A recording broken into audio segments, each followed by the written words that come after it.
Hello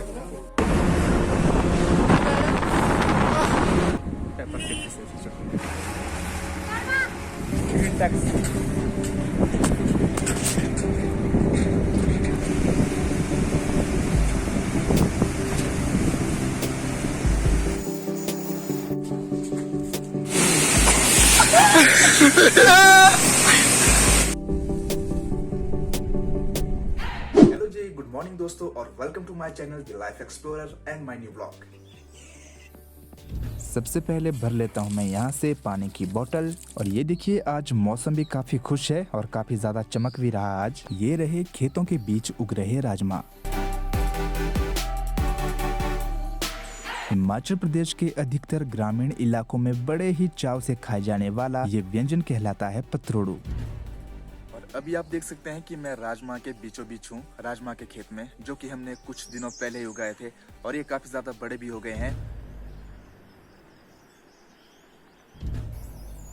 किसी को देखकर धीमे से मुस्कुरा लेना किसी के वास्ते ये पूरी कायनात होती है। ये रहा जी हमारा गोबर का ढेर यहाँ पे, जो कि अभी ठीक ठाक हुआ है। खेत में ही रखने का इसका एक बेनिफिट ये है कि इसको ढोने से बच जाते हैं और खेत का ये सारा गोबर यहीं पर जो आसपास दिख रहे हैं आप सेब के पेड़ है, इनमें ही हम इस्तेमाल करते हैं, क्योंकि जो हमारे सेब के बगीचे हैं वो अलग अलग जगह पे है और काफी दूर दूर भी है कई। और अभी मुझे 3-4 लोग कह रहे थे पोर्ट्रेट बनाने के लिए, लेकिन मैंने अभी काफी टाइम से पोर्ट्रेट को हाथ भी नहीं लगाया है। तो देखते हैं जब हमें टाइम मिलेगा तो बनाने की कोशिश जरूर करेंगे। मुर्गे का चिकन भी तैयार हो चुका है। इसको फटाफट खाकर एक लंबे सफर पर निकल पड़ते हैं। अभी शाम भी होने ही वाली है और हम पहुंच चुके हैं रोड में। आखिरकार कैंपर भी आ ही गई है और अब हम इसमें सवार होके सबसे पहले जाएंगे एक विलेज में। आपको गाड़ी के आगे रोड नहीं बल्कि झाड़ियां नजर आ रही होगी, लेकिन ये रोड ऐसा ही है।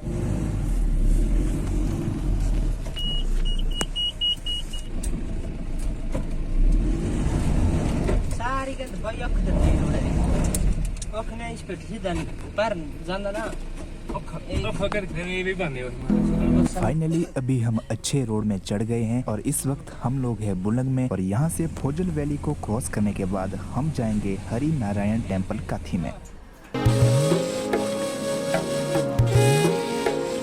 ये है हरि नारायण टेम्पल और 20 भादों के अवसर पर यहाँ पर व्रत करने के लिए बहुत सारे लोग एकत्रित हुए हैं। और आप रात में भी देख ही सकते हैं कि मंदिर की सुंदरता देखते ही बनती है। इसी 20 भादों के अवसर पर अभी की रात से लेकर कल सुबह तक कीर्तन की गूंज चारों तरफ होगी।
सुबह के 5:30 बज चुका है और हम मंदिर से भी निकल चुके हैं। अब इसके बाद हम जाएंगे नहाने के लिए सामने वाली इस नदी में, जो आपको यहाँ पे अगर दिख रही होगी तो इस नदी में नहाने के बाद व्रत टूटता है। तो हम बहुत सारे लोग हैं यहाँ पर आए हुए हैं और अभी इस पहाड़ से हम गुजर रहे हैं। पूरी रात और सुबह तक हम कीर्तन में रहे तो हम 5 मिनट भी नहीं सोए हैं। ये रहा सामने वाला पहाड़, यहीं से गुजरते हुए यहाँ पर एक नदी पड़ती है, बहुत ही पवित्र नदी उसे माना जाता है। तो वहाँ पर स्नान करके हम अपना व्रत तोड़ने वाले हैं। लेकिन ऐसे पहाड़ी रास्तों में सुबह सुबह हमें बहुत ही ध्यान से चलना पड़ता है, क्योंकि 20 भादो बहुत ही संवेदनशील मानी जाती है। तो फाइनली हम उस जगह पर पहुंच चुके हैं जहां पर हमारा व्रत टूटेगा। लेकिन अभी सिर्फ सुबह ही हुई है और ठंड भी बहुत ही ज्यादा है।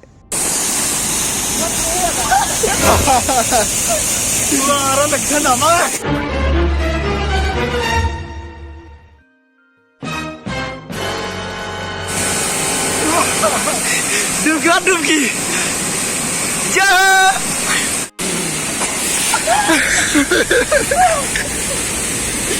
यहाँ से देखिए मंदिर तक का व्यू पहाड़ों के बीच से गुजरता हुआ किस तरह से दिखता है।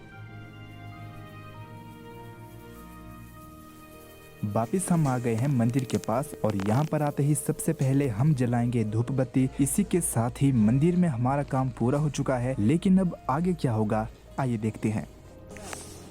अभी हम सभी वापस चल पड़े हैं घर के लिए, लेकिन यहाँ पर देखिए बारिश के दौरान कितनी ज़्यादा तबाही हो गई है। रात में तो उतना अधिक हमें दिखा नहीं, लेकिन अभी ये बहुत ही ज़्यादा भयानक लग रहा है।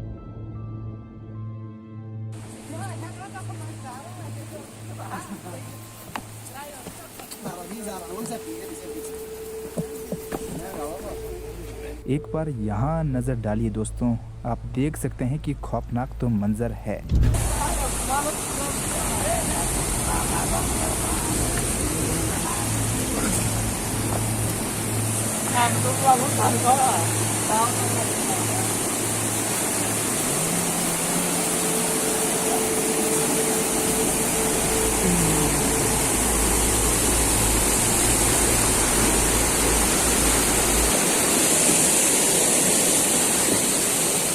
अब हमें रास्तों से नहीं बल्कि इन्हीं चट्टानों के ऊपर से गुजरकर रास्ते तक पहुंचना है।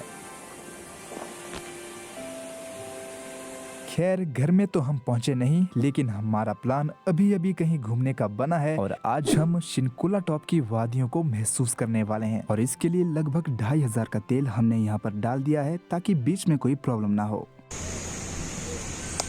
ये है कुल्लू से लेकर मनाली तक की करंट रोड सिचुएशन। बीच बीच में यहाँ पर काम भी लगा हुआ है, काम रेगुलर है और अच्छे तरीके से इस रोड को बनाने के लिए बहुत ज़्यादा कोशिशें की जा रही है। और आप देख ही सकते हैं कि जो नदी का पानी है वो रोड में कहाँ तक आ गया था।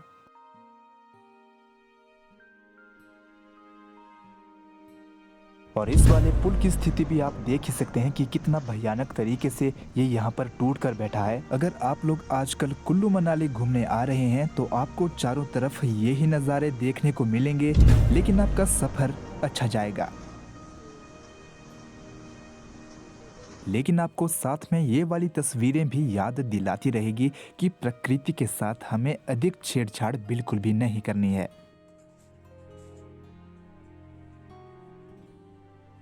चाहे बड़े बड़े ट्रक हो, गाड़ियां हो, मकान हो, बसें हो, वो सभी इन मलबों के साथ यहाँ पर दब गए हैं।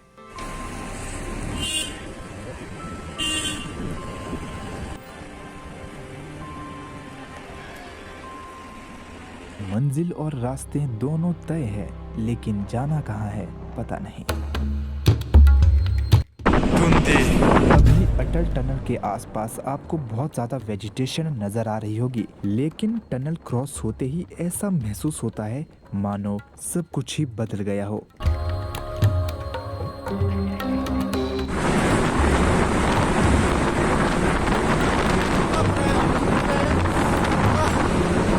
यह है अटल टनल रोहतांग, जो कि पर्यटकों के आकर्षण का भी प्रमुख केंद्र बिंदु है। लेकिन ये कोई आम सुरंग नहीं है, बल्कि विश्व की सबसे बड़ी सुरंग है, जो कि लेह को मनाली से जोड़ती है। पहले के सफर की तुलना में अब 3-4 घंटे कम लगते हैं। 9.2 किलोमीटर के साथ ही यह 10,000 फीट की ऊंचाई पर बनी है। और यहाँ देखिए सुरंग के पास होते ही यहाँ पर वेजिटेशन बिल्कुल ही बदल जाती है। ऊपर आप बोर्ड भी देख सकते हैं, लेकिन हम जाएंगे लेफ्ट साइड की ओर।